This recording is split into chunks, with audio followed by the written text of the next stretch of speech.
Hello everyone and welcome to the Scope YouTube channel. Join me today as we learn about how to import new custom icons in Power BI.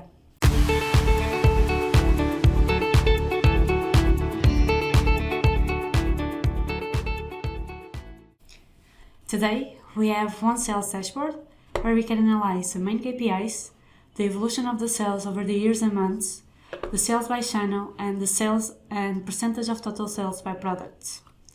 I need to have this table sorted by product.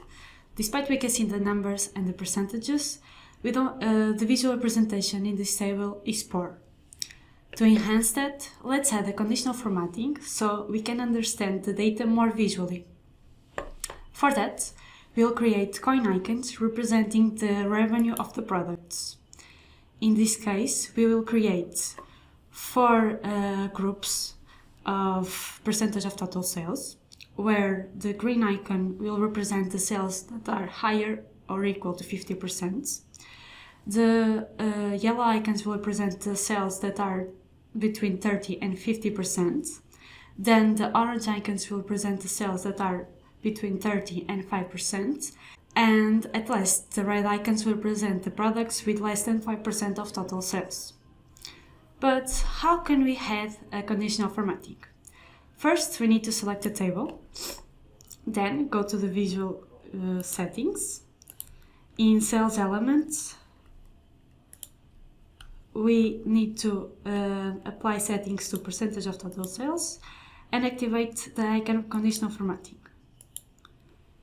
Before we start to create our conditions, we need to choose which icons we are going to use. In this case, in styles, we have a list of all available icons in Power BI, but as it is possible to see, we don't have coin icons, and we actually don't have any option to add new icons in Power BI. So, how can we add new icons in Power BI? First, we are going to create a JSON file. In this case, I'm going to use a Visual Studio Code, but you can use any other option that may be more suitable for you. I already prepared the code that will edit and use as base to create our icons. So let's take a look into it. First, we need to give a name to our group of icons that we are going to create. I will call it coin icons. Then we are going to start to create our icons. First, we'll give a name for each one of the icons. In this case, I will show an example for the green icon. So I will call it green coins icon. Then we need to create a base64 code to our icon. I already saved the icons for this demonstration. This is the icons that we are going to use, but how can we convert those icons into a base64 code? We just need to open this base64 image page, then select the icons that we want. In this case, I'm going to show the example of the green icon. Then we need to select the show code, select all, and copy to clipboard. Now that we have our code created, we just need to paste it in the JSON file.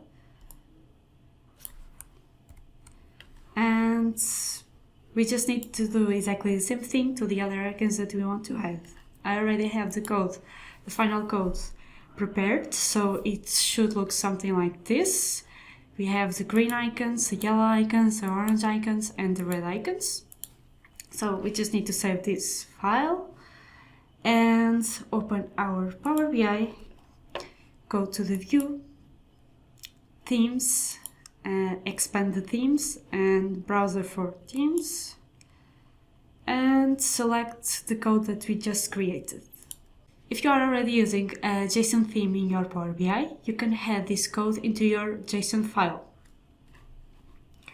Now that we have our icons imported into Power BI, we need to go to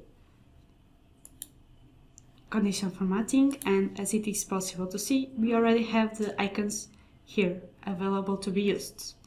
Now, to create our conditional formatting, instead of using the more common way, we'll create a switch condition with all of the different conditions that we want.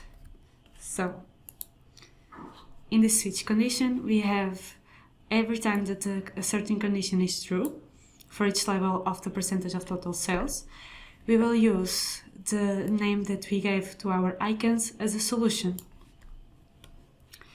And with this measure, we can go to the sales element, to the icon condition, and in format styles, we just need to select file value and select the measure that we just created. Conditional formatting icons. Then we just need to click OK. As you can see, we already have the percentage of total sales applied to the different icons colors. And that's all for today. I hope you enjoy it. Don't forget to like, subscribe, and stay tuned for more videos as we explore Power BI tools together.